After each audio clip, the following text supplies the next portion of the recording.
Assalamualaikum warahmatullahi wabarakatuh. Selamat pagi teman-teman mahasiswa kelas 6E dan F.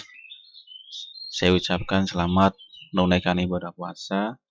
Mudah-mudahan amal kita diterima oleh Allah Subhanahu wa taala. Pada pagi hari ini, pada kesempatan kali ini saya akan menyampaikan materi lanjutan terkait dengan perkuliahan daring yang sempat tertunda kemarin. Jadi pada hari ini saya akan memberikan materi tentang the marketing concept dan marketing mix. The marketing concept dan marketing mix, ya. Jadi ada beberapa agenda yang akan saya sampaikan di sini karena di sini slide-nya terdiri dari 38 slide, maka tidak mungkin saya akan menyampaikannya semuanya karena mengingat dari size file yang akan Anda download ketika nanti saya share. Ya, untuk mengurangi size file, maka saya akan sampaikan agenda yang akan saya sampaikan di sini yaitu konsep marketing, prosesnya, analisis peta persaingan, analisis produk, analisis pasar sasaran, marketing mix, dan strategi marketing.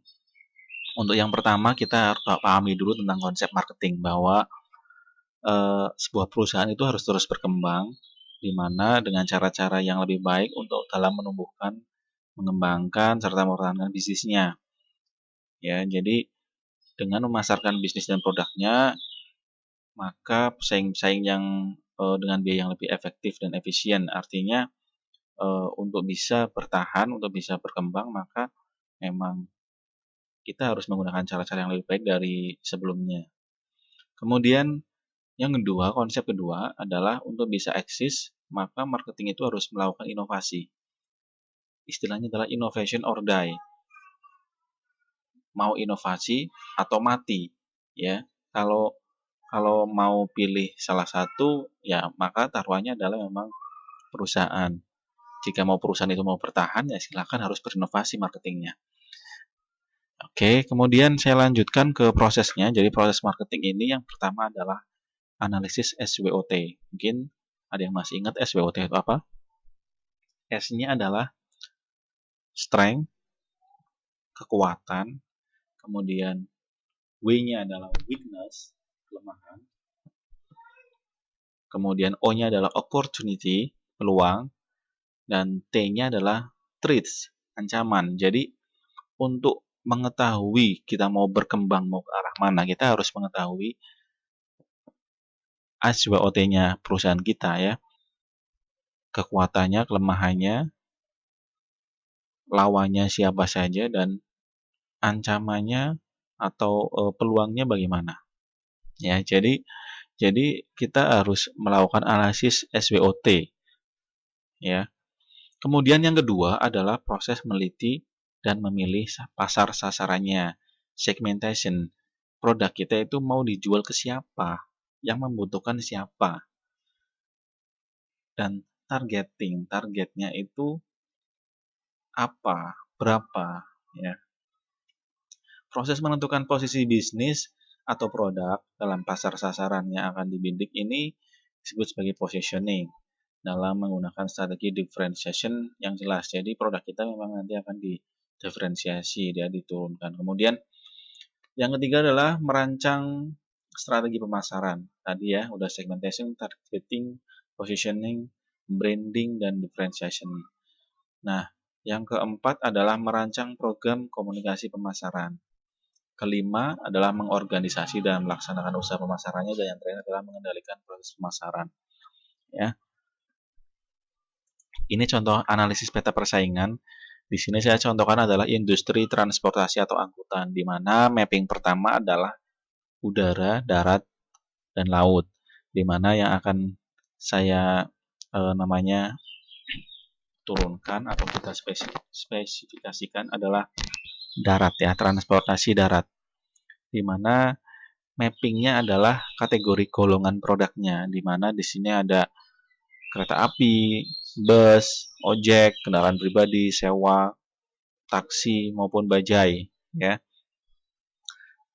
Saya ambil yang mudah aja, kendaraan pribadi. Di sini ada minivan, sedan, dan jeep, ya. Mapping ketiganya adalah jenis produknya. Kemudian di mapping keempatnya adalah kelas produk, di mana saya akan menurunkan sedan. Di sini sedan ada 3000 cc sampai 1000 cc. Nah, saya ambil yang paling umum saja, ya, yaitu 1500 cc. Ya, jadi di kelas ini ada city car, ada sporty, ada sedan berbagasi. Ya, ciri produknya itu ya. Ada 3 ini di mana saya turunkan lagi di sedan berbagasi ada VW, kemudian Vios, ada City, ada Peugeot, ada Baleno. Nah, silakan di sini adalah pesaing potensialnya. Misalkan saya kasih nama X. Dari diagram itu memang didapat merek X ini ada di mapping 6 ya. Jadi pesaingnya memang adalah mobil berkapasitas 1500 cc dan golongannya berbagasi belakang ya. Jadi saingannya tadi ada VW, Vios, City, Peugeot, dan Baleno. Nah, ini namanya analisis peta persaingan. Jadi kalau misalnya Anda punya produk nih untuk dijual, Anda harus lakukan ini. Jadi tahu saingannya siapa saja dan inovasi yang akan Anda lakukan itu apa. Ya, itu. Kemudian analisis produk. Tadi analisis peta persaingan, kemudian ini analisis produk, di mana kalau kita lihat diagram ini ada price and quality. Ini yang kadang berjalan lurus ya, berbanding lurus. Di mana ketika ada quality maka ada price. Ada harga, ada barang. Istilahnya seperti itu. Ya. Jadi semakin good quality atau high quality, maka price-nya akan semakin naik, ya. Jadi kalau misalnya Anda mau mau menjual barang dengan kualitas yang bagus, pasti cost-nya juga pasti akan naik juga, ya. Karena untuk bisa membuat barang dengan high quality, bahan bakunya juga menyesuaikan. Oke, saya lanjutkan. Untuk analisis produknya tadi ya. Jadi ini saya lanjutkan analisis pasar sasarannya, di mana kebutuhan pelanggan, misalkan ada produk C, A, B, D, dan C, di mana kelompok pelanggannya adalah rumah tangga, bisnis, dan profesional. Ya, Anda harus tahu ada di mana ini ya. Produk A ada di mana kotaknya, produk B ada di mana. Jadi ketika Anda punya produk, Anda harus tahu sasarannya yang mana, ya. Katakanlah misalnya saya jualan es cappuccino, ya, es cappuccino. Saya jualan di misalnya pinggir jalan ya, artinya pakai pedagang kaki lima kayak gitu. Nah, bagaimana Anda tahu sasaran Anda? Apakah mungkin misalnya kebanyakan untuk yang menyukai es cappuccino itu adalah yang rasanya manis, kemudian dingin adalah anak kecil, dan biasanya adalah untuk gender yang perempuan ya.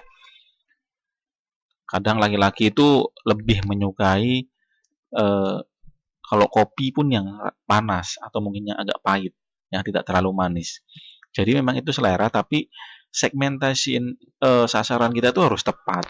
Ya, kita berada di mana dan apakah jalur yang dilewati dari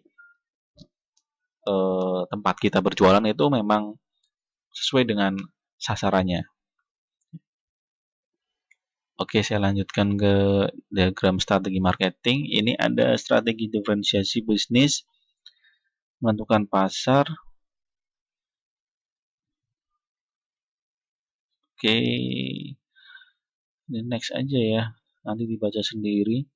Marketing mix ini juga nanti dibaca, detail marketing. Nah, ini yang sebenarnya jadi poin ya. Sebenarnya ini adalah bauran pemasaran itu terdiri dari produk, price, place, dan promotion ya.